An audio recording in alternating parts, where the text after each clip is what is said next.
तो स्वागत है आपका एक और नए वीडियो में।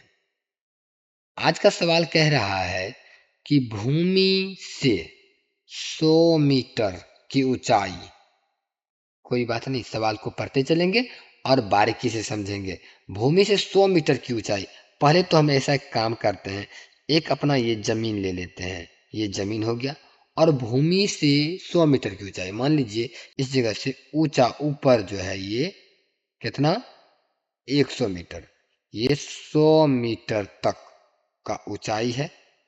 और साथ साथ बोल 60 डिग्री का कोण का उन्नयन कोण पर उड़ रही है जमीन से, भूमि से ही ना, भूमि से ही 60 डिग्री का उन्नयन कोण से उड़ रही है, तो भूमि से 60 डिग्री, मतलब ये यहाँ से ऊपर ऐसे जो है ये 60 डिग्री लग तो नहीं रहा है, मान लीजिए कि 60 डिग्री का कोण है।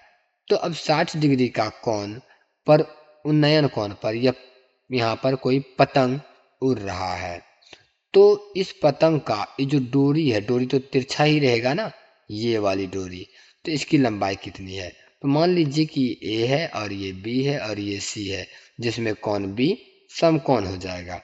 तो अपने पास 100 मीटर का ऊंचाई दिया हुआ है पतंग और भूमि के बीच का, और 60 डिग्री का कोण उन्नयन कोण दिया हुआ है। तो यहाँ पर नोट कर लेंगे जो चीज अपने पास प्राप्त हो चुका है अभी तक में, कि ऊंचाई अर्थात लंब हो गया, ऊंचाई मतलब लंब हो गया 100 मीटर का, है ना, और थीटा मतलब कोण जो है 60 डिग्री का वो दिया हुआ है।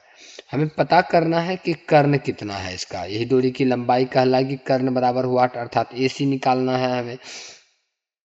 अब दिमाग ये लगाइए कि थीटा का मान तो 60 डिग्री उपयोग कर लेंगे, कि कौन से त्रिकोणमिति के अनुपात का उपयोग कीजिएगा जिसमें आपका ये वाली AB लंब और AC ये कर्ण दोनों आ जाए। ठीक है, तो हम जानते हैं कि साइन थीटा में लंब बटा कर्ण होता है, इसीलिए हम सूत्र लगाएंगे साइन थीटा बराबर लंब बटा कर्ण। ठीक है, लंब बटा कर्ण, ये सूत्र होता है। और अगर आपको सूत्र में प्रॉब्लम है, त्रिकोणमिति ज्यादा समझ में नहीं आ रहा है, तो कोई बात नहीं है, अध्याय 8 अध्याय 9 पूरा बनाया हुआ है, वीडियो के डिस्क्रिप्शन में लिंक है, उसको जाके चेकआउट कीजिएगा, बारीकी तरीके से समझ में आ जाएगा। फिलहाल आगे बढ़ते हैं।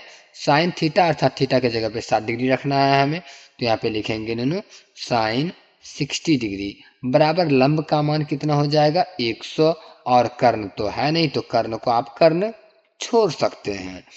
और साइन 60 का मान कितना होता है, तो साइन 60 का मान रख देंगे √3/2 बराबर 100 बटा कर्ण, कर्ण ही रह जाएगा, इसका मान दिया हुआ नहीं है।